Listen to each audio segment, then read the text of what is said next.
Hey everybody, it's Kelly with Ohana Applique Desings.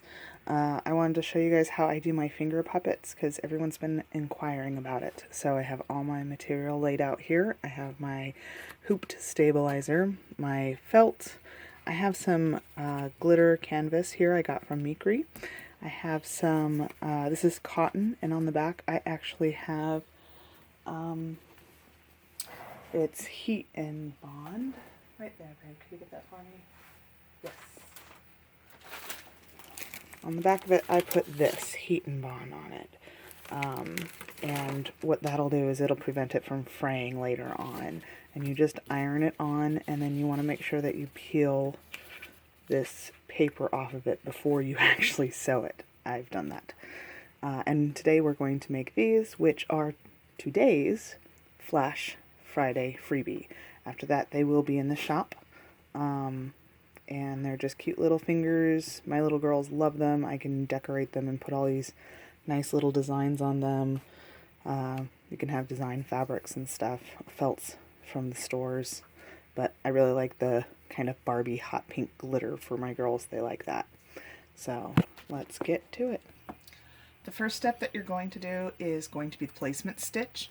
I have my thread here in matching color to what I'm going to do my nail because of this particular pattern, but normally you would do it in white. So the first step of every finger puppet will be your placement stitch. Alright, so here's my placement stitch for my finger puppet. Then you're going to float your felt over it. Some people like to put tape on it. I just float mine over it. And then you're going to press play. The next few steps can change depending upon your finger puppet. It could be a placement for a t-shirt. It could just be fill. You will want to go off of your JPEG in your file. Every single one of them will be different in the next few steps because that's the detail of your specific finger puppet.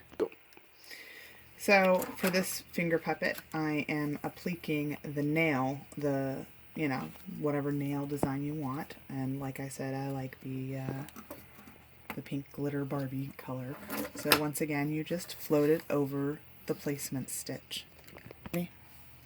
Now, on my specific finger puppets, masks, appliques, anything, I will use a bean stitch where that is the final stitch of that applique, and you will see a running stitch where there's going to be another tack down of that design.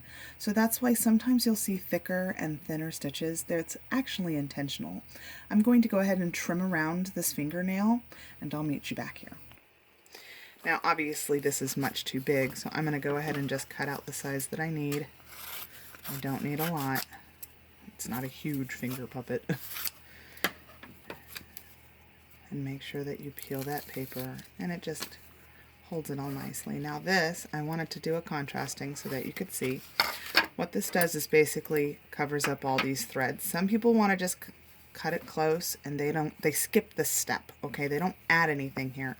I personally like it there. It just adds a little bit of a more professional finished touch, but that's me. That's my personal preference. So you're going to float it on the back, and you want the pretty side faced up if it's like this, or face down when you have it in your hoop. I'm going to go ahead and press play.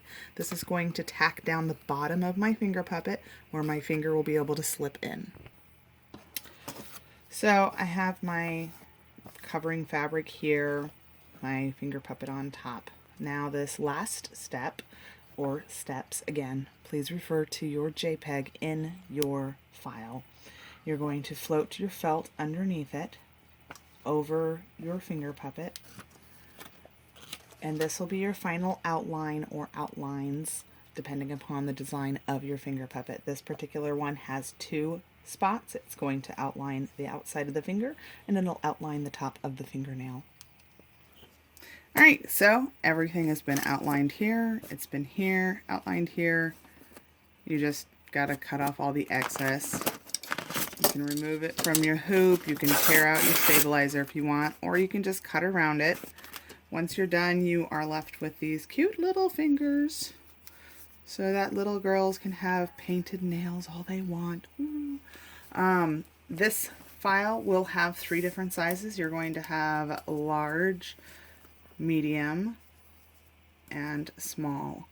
So tested on me and my 5-year-old, and they're a bit big for my 3-year-old, which is pretty petite little girl. She probably will only need this size. They will come in multi for the 4x4 and for the 5x7 actually, since it is a fairly simple design. Hopefully later on I can do some cute little designs on the nails themselves, but I hope that this tutorial has been informative to you and helps you for future finger puppet fun.